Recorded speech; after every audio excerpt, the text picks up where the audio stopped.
Fish.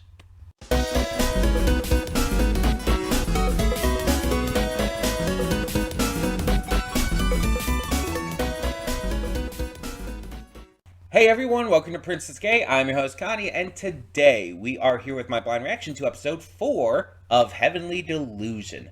This series is just non-stop amazing to me. Like, it's really blowing me away. Like, kind of in the way that Hell's Paradise did. I know, kind of fun comparing Heavenly Delusion to Hell's Paradise.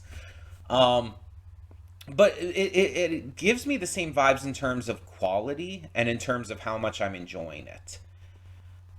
Because Hell's Paradise, like, really hooked me in, and it just kept, like, really driving that with the mystery, with the action, with the just really crazy, wild ideas. And even, funny enough, with the expressionism regarding gender and whatnot. That was definitely featured in Hell's Paradise as well, and we're getting that in this with Kiriko. Mind you, different specifics regarding that, but.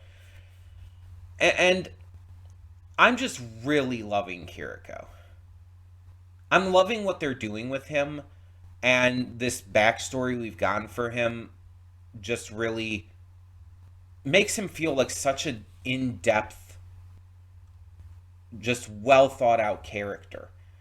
And I don't know the original source material, so I don't know how well this is being adapted, but I really love just the amount of effort they're putting into this kind of character and his story.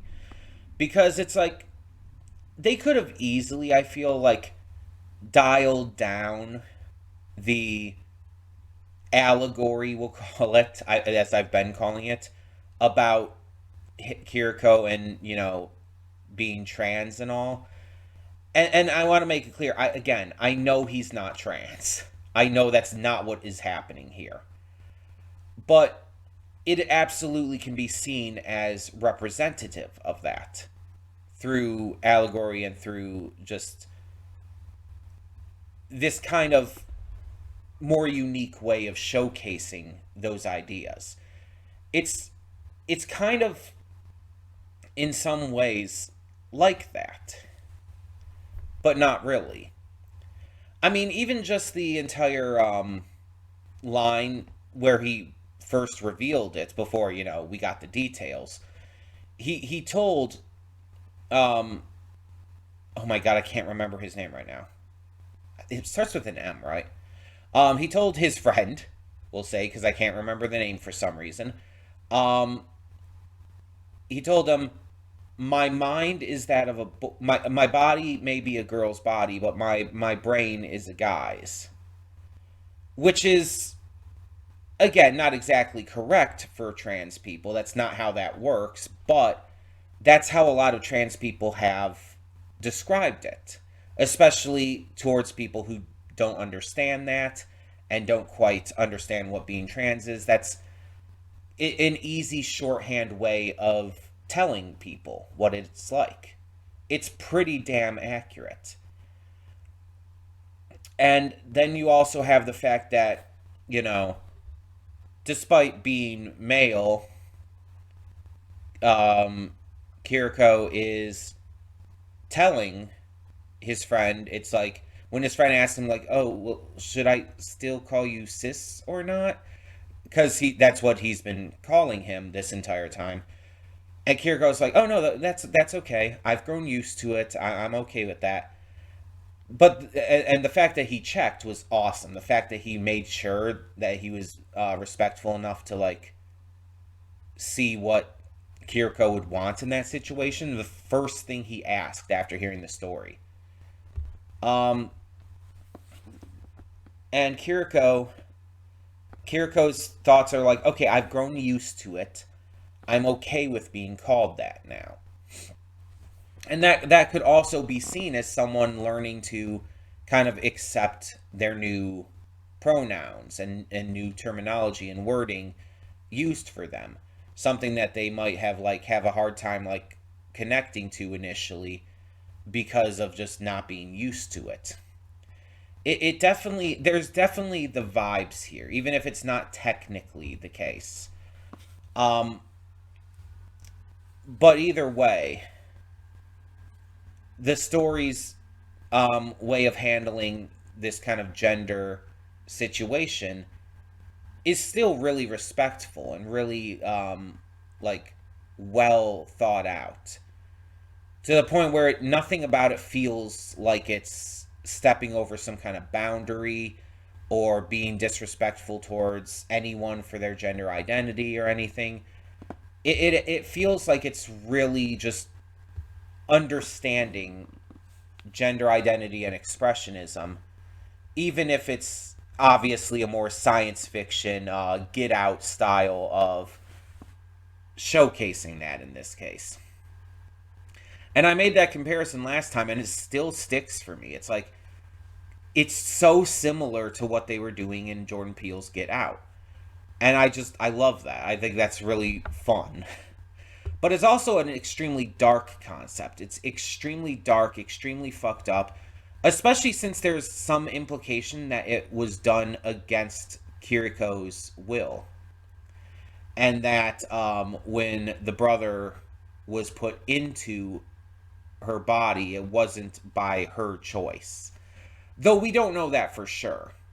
We honestly don't know much about the procedure, because all we know is that he woke up inside of his sister's corpse, which he is now piloting around, which is extremely fucked.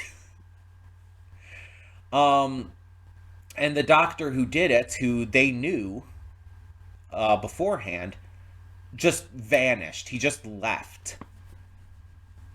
No word, no saying where he's going, just disappeared. And then Robin, who was their friend, who was like helping run the orphanage and everything, who was a bit tough, a bit of a rough and tumble guy, but a good person still. He also just seemingly disappeared. And it seems like a lot of people think he was probably killed by a man-eater, but we don't know that for sure. And Kiriko is taking that seriously. We've seen that the pictures he's trying to use to locate these people are the doctor and Robin. And so, yeah, everything kind of starts to click together.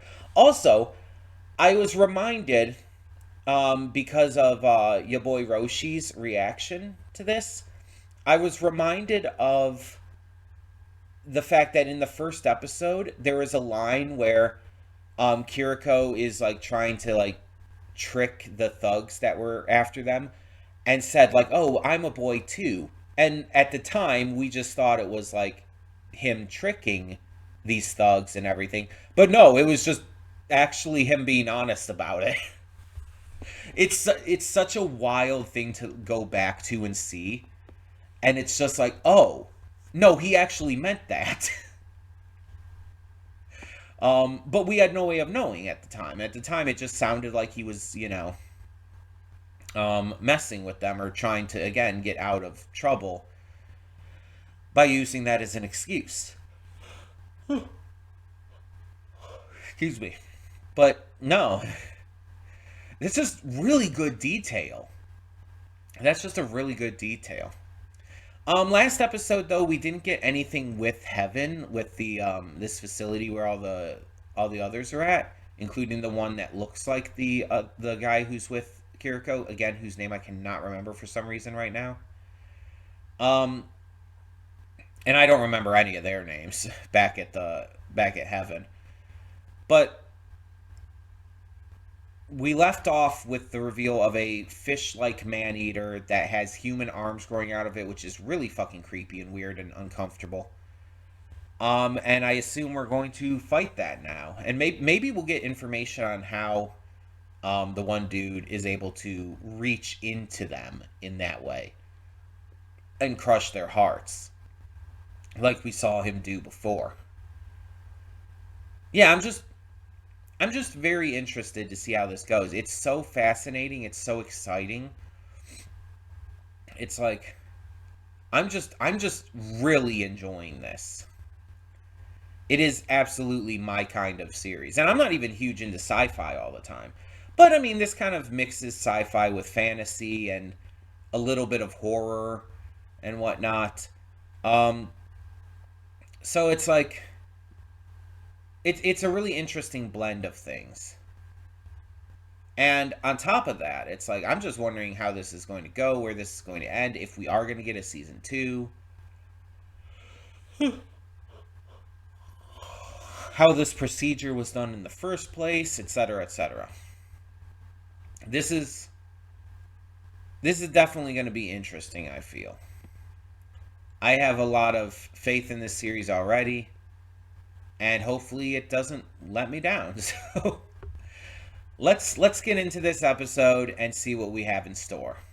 Hold up just a sec. Before you click that link down in the description below to get to today's video, I want to remind you of all the awesome content we have both on this channel and the Princess of Gaming channel. Let's check it out.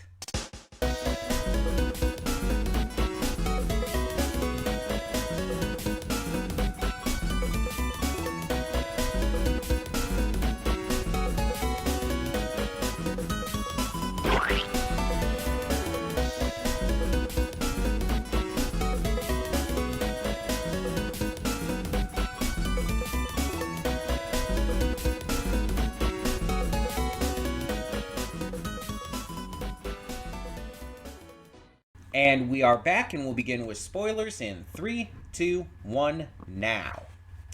So, once again, unlike last episode, which was mostly just a flashback and everything, there were two segments to this episode, like the first two had. And this time we actually focused, I think, a little more on the heaven side of things. So, on the side with Kiriko and Maru, they managed to be able to deal with the fish man eater by luring it into a trap. They lure it down into the basement where the ship that they're on is hauling marijuana, which, all right. And the marijuana and cardboard and everything is able to absorb the water bubble that the fish has around it. Because of that, the fish is just a literal fish out of water at that point and is just kind of like not able to do anything. And so they they are able to dispatch of it using Maru's power. The Maru touch. We don't get any explanation for that. We don't get any thing more with that. After leaving the ship, they end up going on their way. They are led into a certain direction, but it ends up being a dud in regards to the symbol on the gun and everything. And that's pretty much their story. That's their portion of this episode. What's more interesting is the heaven portion, which seems to take a focus in this one. So we have Tokyo. I remember that name. We have Taro, who is Tokyo's best friend and is dying from the disease. And the only other name I remember is Mimihime, who is the girl that the one guy likes. I don't remember the guy's name. But we see here in this that all of the kids here, all of the teens and everything, they're all experiencing love. And according to what was said by the people in charge, this isn't supposed to be happening. This isn't something that they were taught. And that's a very specific, like, way of looking at it. They weren't taught this. Meaning everything they know is what they were taught by the director and the staff here in heaven. Which makes sense. They're kind of isolated from the outside world. The only things they would know is that. But why aren't they taught about love? Does the director and the staff, do they view love as like unnecessary? Do they view it as like a detriment? Or is it just the case of they're waiting for a certain age to teach them? Either way, they're experiencing, and we've seen multiple cases of this. We saw like these two girls before, like a couple episodes back and everything. We saw them kissing, um, and now we're seeing like others experience this too. We see the guy who is interested in Mimihime. And also, apparently, she didn't send the picture of herself in the shower, so someone else sent that. Maybe it's whoever this mysterious one who was contacting Tokyo was in like episode one. It's like, do you want to go to the outside of the outside? Whoever sent that, maybe they're fucking with things somehow. Maybe they're messing with things and allowing these teens to experience all of this. But then again, there's also the question of like, Kona. By the way, I remember that name now too. Kona seemed to just know what love was. None of the others knew how to express it or knew what they were talking about. The guy who was in love with Mimihime was trying to explain to her his interest in her, the sexual feelings he had towards her, and he was having a very hard time explaining it. He's like, I want to take off your clothes and I want to lick your body, and she's like, you want to eat me? It's like, no, no, no, no, nothing like that. It's like, oh my god. It's awkward and a little cringy, but it's supposed to be. That's kind of very much the intent here, from what we can tell. It's literally someone who doesn't know anything about this, suddenly experiencing these feelings that he doesn't know how to express to a girl that he likes. But he doesn't know that he likes her because he doesn't know what that means. That's got to be really fucking weird. And I feel like I should address this as well, because I feel like some people would talk about this. Oh, but you don't like when kids in anime, when underage kids are sexualized. Doesn't this count as that? No, actually. This isn't sexualizing them. Outside of the one shot, like the photo that the guy was sent, which again seems to have been against her will. She wasn't the one who sent it. But aside from that, and honestly, we don't even know their ages anyways. They could be like 18 or 19 or something for all we know. We don't know. But even if not, like outside of that specific moment, like teenagers having feelings for each other is not sexualizing them. It's a natural thing that teens go through because of hormones and whatnot. Sexualizing them is like what they do with let me try to what they do with Kill la Kill, having underage characters in excessively skimpy outfits for the purpose of sexual gratification for the male viewers. um My Hero Academia does it too. One Piece obviously does it, though it's not underage characters for the most part in One Piece. There are some exceptions, and it is like one of One Piece's biggest downfalls, one of its biggest issues. But a lot of the times it'll be like Nami and Robin, and they're both adults. So, but then occasionally you'll get like a Rebecca, and it's like, ugh, that's upsetting. That's not okay. Though, to be fair, at least with Rebecca, they had an in canon reason that was against her will for wearing that outfit. She didn't want to wear that outfit. She didn't want to do what she was doing. She was literally being forced into it as a slave. But still, it's still kind of weird. It still wasn't entirely necessary. But with this, it's like you just have like kids exploring feelings for each other, which kids do. Like, that's very natural. Once kids start to experience these feelings, they want to explore them. And yes, some of them do engage in things that they're probably not ready for yet. There are kids who experiment with sex. And again, they're probably not ready for that yet, and they shouldn't be doing that if they're not ready. But like stuff like kissing or admitting feelings for each other is fine, as long as again it's handled properly. And with kids, like, I think the thing is they're going to handle it less properly the less they know. This is why you do need to teach kids sex education, because it allows them to understand what these feelings they're going through are, and you can teach them how to handle them properly and safely. It's the best option to go with, really. And there's a lot of ways that schools and parents and stuff teach kids that just don't work as well. Not every way of teaching has been good and, you know, well thought out, but still. Now, one other thing to talk about with Heaven in this episode is the babies. So first off, what the fuck is this frog-like girl? She obviously reminds me of Sue from My Hero, but it's like, um, how can she do that? And I'm asking that genuinely. I don't think, because I don't think that that's like some little gag thing about her being able to like crawl up the walls like that. I don't think that's a gag. I think that's like, I think all of them are experiments of sorts, and that definitely is further like implied with the entire "this place is dangerous, you have to run, you have to get out" from Taro. I'm thinking that Taro was given the disease.